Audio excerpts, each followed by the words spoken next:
What's up, YouTube? This is your boy Thomas back again with another rendition of Truth Be Told. This week, as far as the news go, everybody knows what's going on with big tech and their suppression and mainstream media censoring everybody and all their propaganda and lies. Of course, we all knew that they would claim that there was no voter fraud when obviously there is, and there's a ton of evidence on it. They just refuse to look at it. They want to look the other way. We got dark times ahead of us. The empire has basically taken over. They've bowed down to the China overlords. Demon rats want unity, but there can't be any unity when you literally broke the law and spat on our Constitution.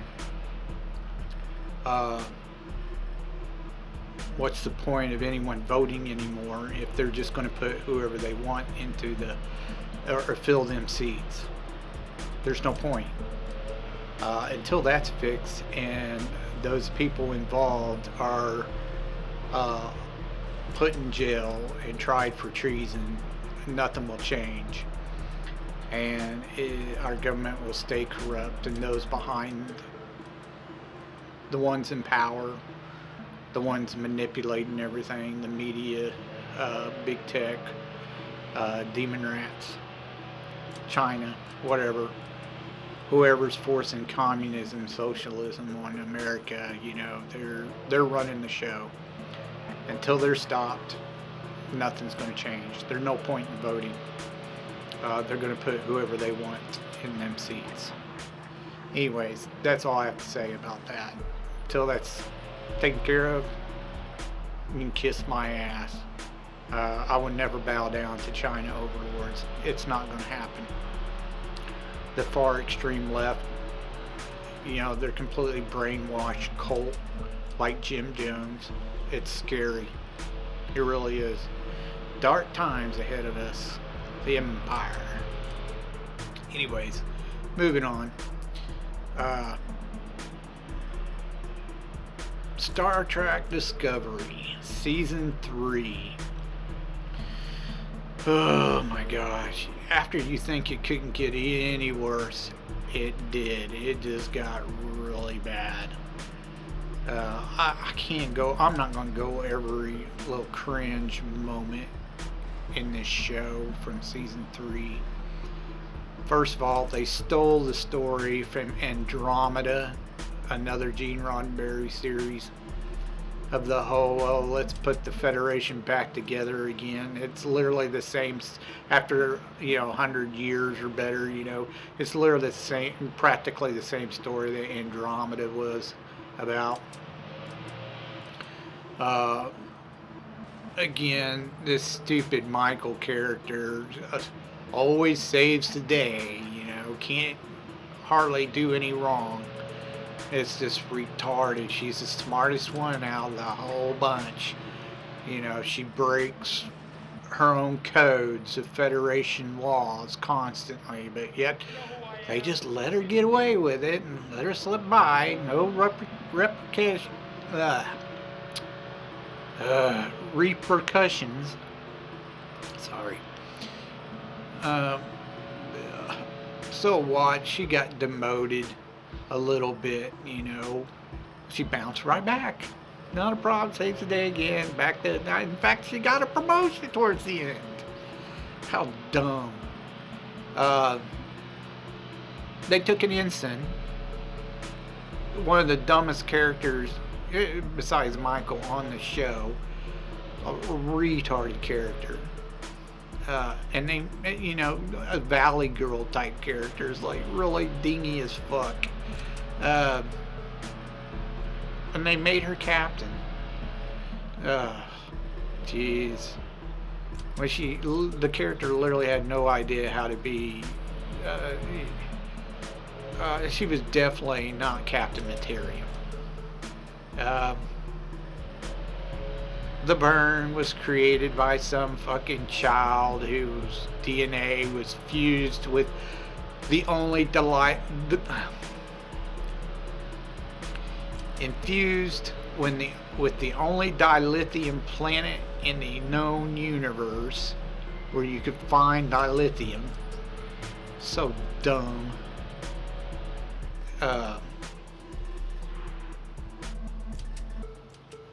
There was just a shit ton wrong with this fucking season. I mean, it was just so bad. You just literally cannot watch this show without cringing and laughing because it's so dumb.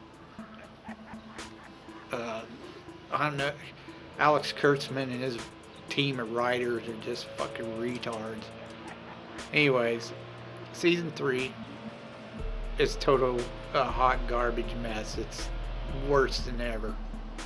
I do not recommend this show at all. Moving on from that, that's all I can say about STD.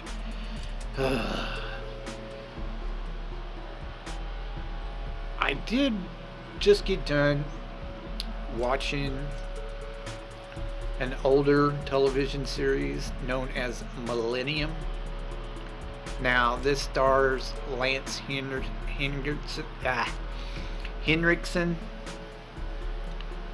You might know him from the Alien franchise as Bishop. The one who played his wife, Megan Gallagher, I didn't really care for her all that much. I don't know what the deal is, but there's 3 seasons to the show, and in the first, she's in the first 2 seasons, but not the third one. She just seems really cold and off, like she's distancing herself from him. It's really weird. She didn't play a loving wife to me. It was the complete opposite. She was very cold to him. He does have a daughter named Jordan. She's part of the show too. Now, the first season, they off like his buddy, or the captain of this police department.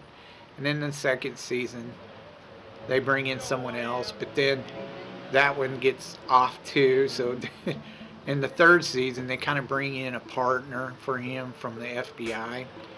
Now, he was originally FBI when the show first begins. He just quit the FBI and joined a group called the Millennium Group, which is the show is basically about. They're all about the end of days, the second coming of Christ, and all that kind of crap. But they're trying to create it, make it happen, make the apocalypse happen, is the whole point. Now, in the first 2 seasons, he runs around with another Millennium guy named Peter Watson. He's kind of like a partner, sort of, / mentor. He's trying to bring Frank into the group permanently. He's kind of like a protege, sort of, testing him out. Now, Frank Black has this ability to have visions, kind of see what the killer sees, sort of, like an expert profiler, but a little bit further, with his visions. He kind of guesses what they're going to do next, and he's usually able to catch the killer fairly easy. Now, what interested me about this show, not only was it an offshoot of X-Files, my thing was, I liked the fact that he was hunting serial killers, trying to capture him. It was good at first when I got interested in it. But as I watched the show, I noticed everything took a religious theme or aspect. It's like that's all they wanted to do was put some type of religious twist on it. And I understand the Millennium Group is all about that, but still, I was just like, come on. Not every serial killer or case he has is going to involve angels and demons and religious aspects of Christianity. Come on. But literally, that's like 90% of the serial killer, or the killers that he was tracking, were about some type of religious crap. And it got old really fast. It annoyed the piss out of me. Still, you had a few cases every now and then that wasn't bad. But the rest of them were just, I got tired of the whole religious crap. It got really old really fast. Now this series ran from 96 to 99. It was a decent show. It was alright. But I think they could have done more with this.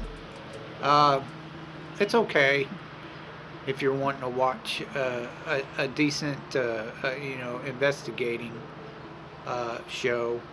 Now in the third season, he goes back to the FBI, gets a new boss. His wife's dead. He ends up getting this protege. Proteges, kind of like a partner who believes in him, as some woman. It's okay, but it's not nearly as good as the first two seasons. There were some aspects, a couple of cases I thought were better than the first two seasons, but other than that, it was kind of dull.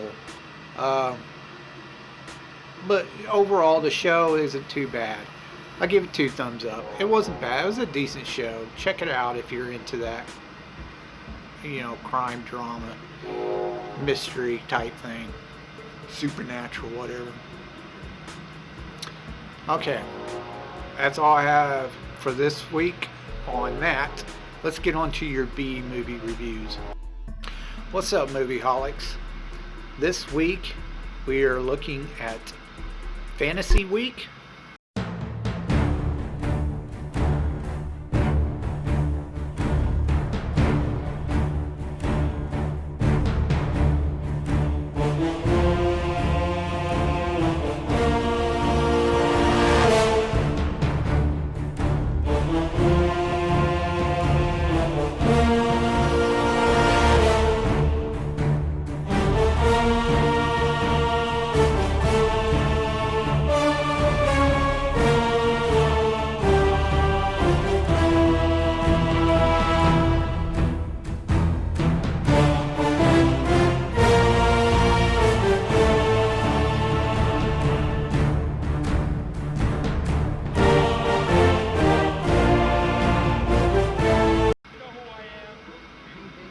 I got 2 fantasies, have a little comedy in them. The first one we're going to look at is called Erick the Viking, and it was done in 1989. Box office says it made roughly about 2 million worldwide, which isn't that much at all. It starred Tim Robbins, had Mickey Rooney in it as well, and Imogen Stubbs was the female lead. She played the princess on the island. Now basically the story is it's kind of, bear with me because it's kind of silly. Erick meets this girl, which at first he's going to rape and pillage her village. This girl, he kind of like, I don't know, she starts questioning him and badgering him, and the next thing you know, he supposedly falls in love with her. It's kind of dumb. But she gets killed. He does it accidentally by killing somebody else. She happens just to be standing behind. So dumb. Anyways, he eventually decides that he wants to go talk to the gods about bringing her back. His grandfather tries to talk him out of it, but he wants to go do it anyway. So he decides he's going to go find Valhalla and talk to the gods and convince them to bring some of the dead back. Okay. He goes and sees Freya, which just happens to be some old black woman that's living on the outside of the village, up in the mountains. She tells him he needs to find this sacred horn on this mystical island called High Brazil, and blow the horn 3 times. One for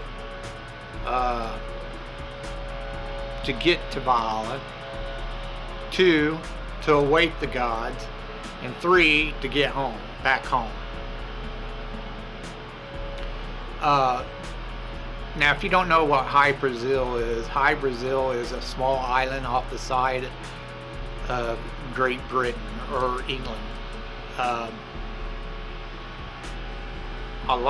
Most people know about it, but it's also been in legends and folklore and blah blah blah. You know, sometimes it disappears, sometimes it comes back. Anyways, he convinces several of his Viking friends to go with them, and they decide to go on this little trip to the island. Once they get to the island, a bunch of stupid shit happens. They're not supposed to kill anybody on the island or it will sink. Now there's a bad guy who's chasing him. He doesn't want Ragnarok to end because they think they're all in the time of Ragnarok. The bad guy, he makes a lot of business from the misery of others. So he's chasing him down. There's another guy named Loki who's kind of like an infiltrator. He ends up killing somebody on the island. The island sinks. They all get away, except for the islanders. They just decide that they're going to stay on there and go down with the island like a bunch of idiots. It's dumb. Anyways, they finally make it to, or blow on the horn. They get to Valhalla. And all the gods are little kids, and they don't care about anything. They just care less about anybody or anything. Well, eventually, they figure out how to get back home. Certain people are alive again that died on the way. The woman he was after, he supposedly fell in love with, she doesn't come back. Instead, he ends up with the princess at the end from the island. She's the only one from the island that actually would go with him because she's in love with him. But anyway, they all make it back home. Everyone's safe and alive, and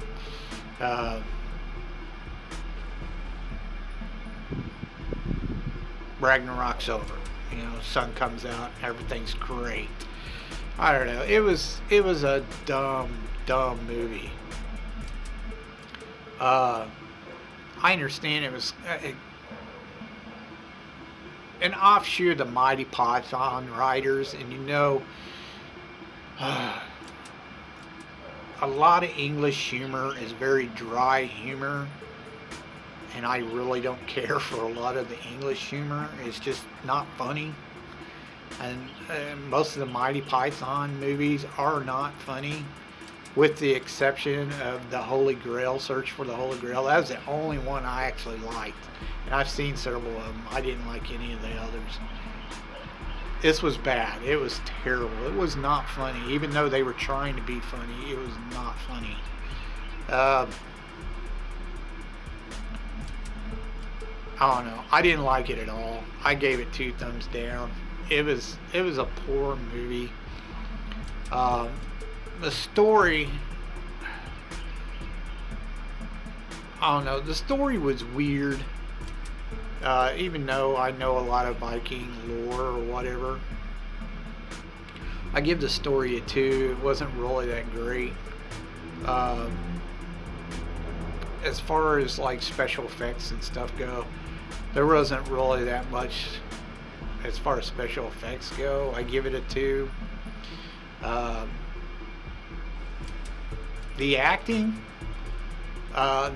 was all right. you had some decent actors in it, so I'll give that a 3.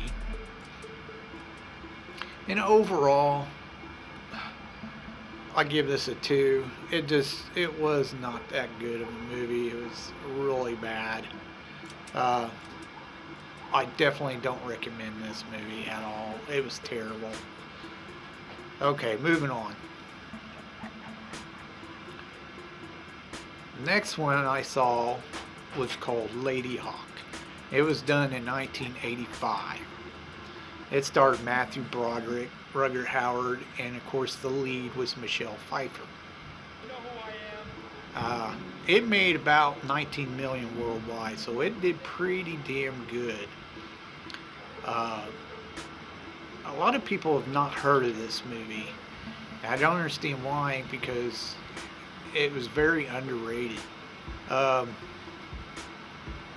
Basically, the story is you have this evil priest who cursed the captain of a guard and this princess who, or I'm not even sure who's actually a princess. I think she was just the daughter of a noble or some shit. Not really a princess, but the priest was infatuated with her.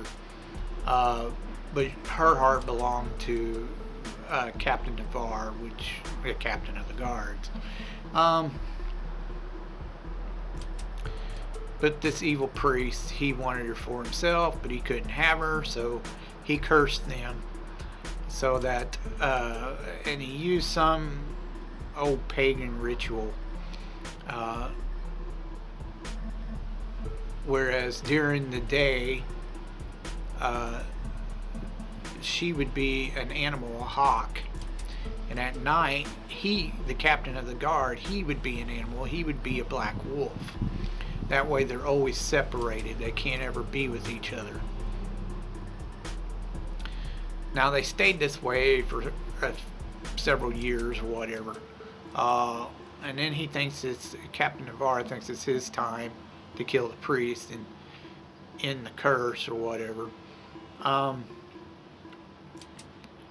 Matthew Broderick plays a thief who escapes from the prison of the fortress that the priest has. He escapes. Captain Var wants him to show him the way back in because he's the only one to escape.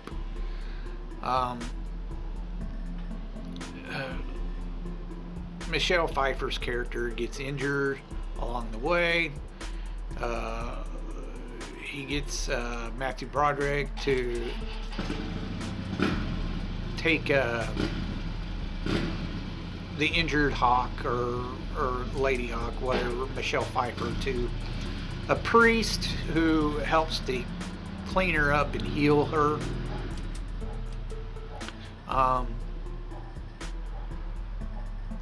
The priest was friends with him at one point in time, but he's the one who ended up telling the archbishop or whatever who placed the curse on him about their love interest, and so he kind of feels like he owes them, like he betrayed them or something. He tries to redeem himself, and he tells them about an eclipse that's going to happen next few days. Navarre just wants to kill the priest, so he tries to get in there to kill the priest, and they set it up to where he can get in there and kill him. But at the moment he's getting ready to kill the priest, the eclipse happens, and of course she shows up at the cathedral where he's confronting the priest, or the archbishop, whatever you want to call him. And makes them look at each other, and it breaks the curse. The archbishop tries to kill him, but then he ends up killing him instead. And that's pretty much the end of the story. They live happily ever after. The curse is broken. This movie is really good. It's excellent. This gets way 2 thumbs up from me. It's a really, really good movie. I highly recommend this movie. The acting was spot on. It gets a 4. The special effects, for what it was, it really wasn't bad. It definitely gets a decent 3, you know, for what they did. And as far as the story overall, this is an excellent movie. I definitely, it's one of the few times you're going to see me probably give a movie a 4. It was just like a 4 plus, almost a 5. It wasn't that spot on, but it was pretty damn close. It's a really good movie. I definitely give it a high 4. Definitely check this movie out. You will not be disappointed if you like a good fantasy movie. Definitely a great movie. It has action, love, comedy. You know, it's got it all. It's a really good movie. Check it out. Okay, that's all I have for you this week.